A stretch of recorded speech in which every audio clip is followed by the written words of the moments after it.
Hi guys, thanks for tuning into my channel again this week. Instead of doing a feature home Friday, I'm going to do another segment of For You Friday.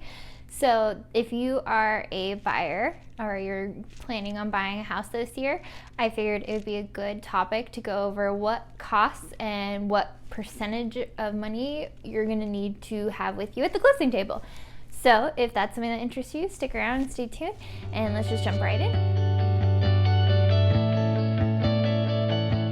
All right, so you're a buyer, you're pre-approved, because that's the first step. If you didn't know, as a buyer, your first step is to get pre-approved, so talk to a lender. If you don't have a lender, your realtor or I have a few in the valley that I would love to recommend to you. Another recommendation that I have with that is that shop around because I know a lot of people are worried about your credit score being pulled, but you have 30 days to get pre-approval from as many or talk to as many lenders as you want to do the application and have them pull your credit as many times as you need to find the right lender for you with the right fees and everything like that and the best rate. So it will only hit your credit score once. So that's my recommendation, is definitely try out a few different lenders, because interest rate, it really doesn't vary that much at different lenders right now. They're going to be within 1%, I would say, of each other.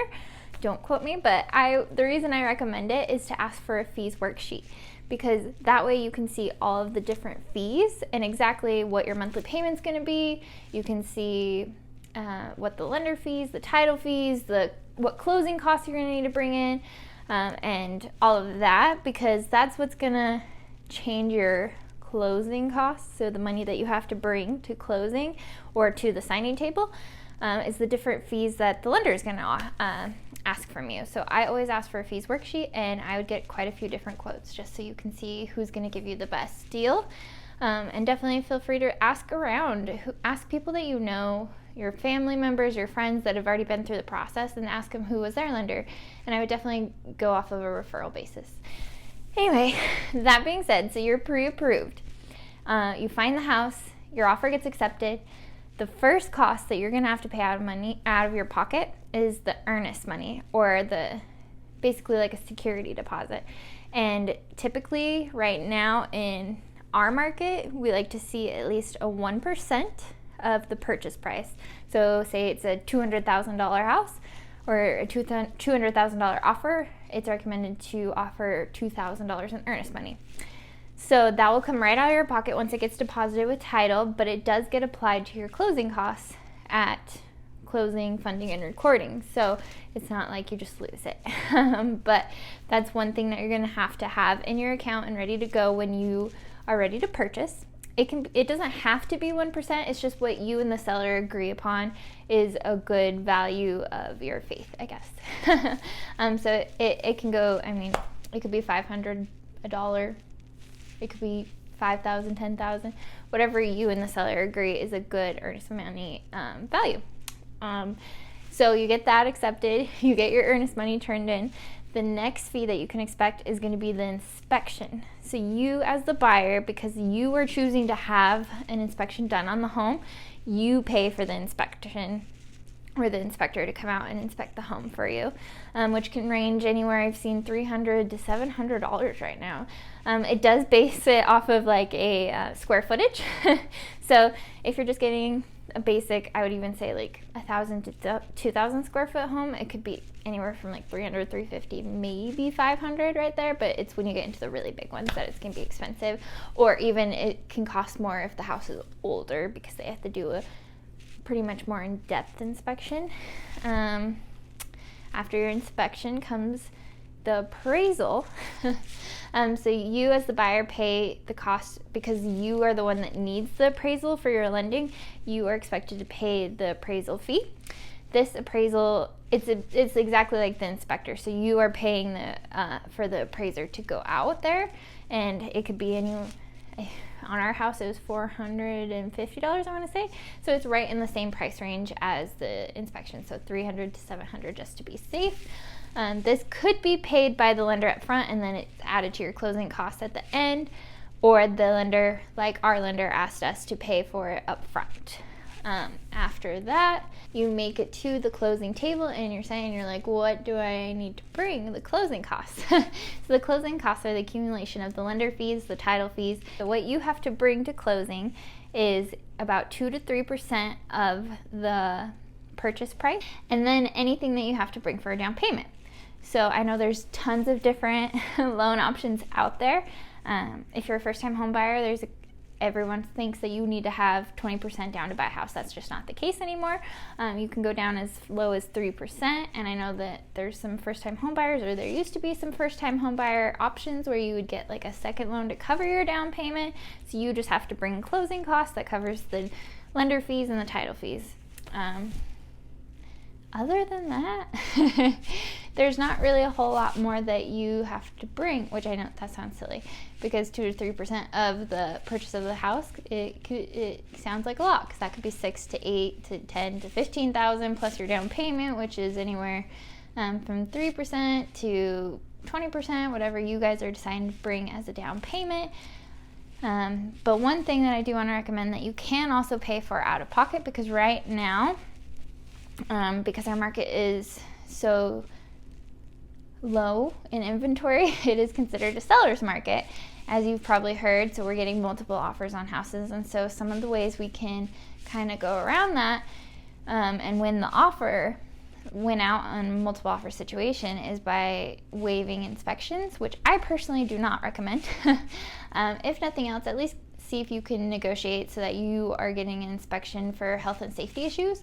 So if there's mold or the foundation's crumbling or something like that, it's like serious things, not necessarily like more of the little things that you might ask for if it's more of a buyer's market. So in that case, I would also recommend maybe paying out of pocket for a home warranty. A home warranty can cover kind of more of your bigger issues like your HVAC system, your roof, stuff like that you don't necessarily have in savings after you just bought a house.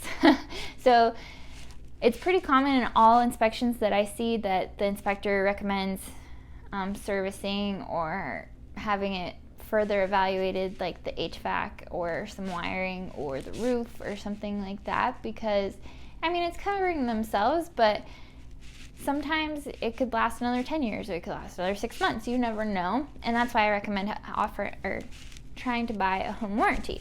And they vary in price. They can be just a couple $100s, and that covers the very basics, which is the HVAC and pretty much HVAC and any wiring or something like that might go wrong, to much more expensive home warranties that are maybe like $800 that cover like everything. Which, if you think about it, $800 now to protect your house for the next 3 to 5 years could be worth it, instead of having to pay $10,000 because your HVAC went out and you have to completely replace it. So that could be another out of pocket cost that you can buy before you buy the home. So just a quick recap of what you have to pay for as the buyer, or what you have to have out of pocket, is that you're going to have the earnest money once you're under contract, which recommended it is about 1% of what the purchase price is. That's going to come out of your account right away. After that, it's going to be the inspection fee, which can be anywhere from $300 to $700. After that, it could be the appraisal fee if the lender asks for you to pay for it up front, which is again another $300 to $700. Your closing costs, which is the 2 to 3% of the purchase price, which is why I recommend that you get that fees worksheet from all lenders that give you a quote or a pre-approval letter, so you can see what their fees are compared to everyone else's, because that's where it can differ greatly, and it could save you a couple $1,000s maybe. It might save you $50. Either way, it's good to compare, especially when you have the chance to. And then after that, your down payment. Don't forget your down payment if you are making a down payment. And yeah, the home warranty, if that's something that might give you some peace of mind. Anyways, another thing I want to talk about right now, just because, I mean, every market's different. This is just what we're experiencing, or at least what I've experienced here in the Boise market. So don't quote me for California or Texas or Oregon or Washington, anywhere in the United States. I don't know what it's like there. But what it's going like right now, we are a huge growing city and I love it here, so I can see why. But we are having multiple offers on literally every property that I've seen. And so you're not seeing things like sellers covering closing costs for buyers, which 5 years they would have. 10 years they would have, but not right now. So that's why I just want to say that, like, I know that I've had a few clients that meet with lenders, and I'm not saying anything bad about the lenders because, like I said, even 2 years ago, you could have probably gotten closing costs covered by the seller. But just with our market right now, people are waiving inspections and appraisals, so of course they're not even considering paying your closing costs. So that's just something to be mindful. If your lender does say, hey, maybe you can get the seller to cover your closing costs, we will darn try if we can, but it's not very likely right now. Could it be different tomorrow? Definitely. Could it be different a month from now? Yeah. But as of today, this is just what I've seen, and I want to share that so you have realistic expectations if you are thinking of purchasing a home this year. So if you have any further questions, or if you think I missed anything, I'm going to do another video, but for seller costs, what they're going to have, or what they're going to net, and how they get there, and how they can figure out that. But yeah, if you guys have any questions, or if you like these For You Fridays, let me know and I'll try and do more videos. I'm just here for you guys. So I will see you next week.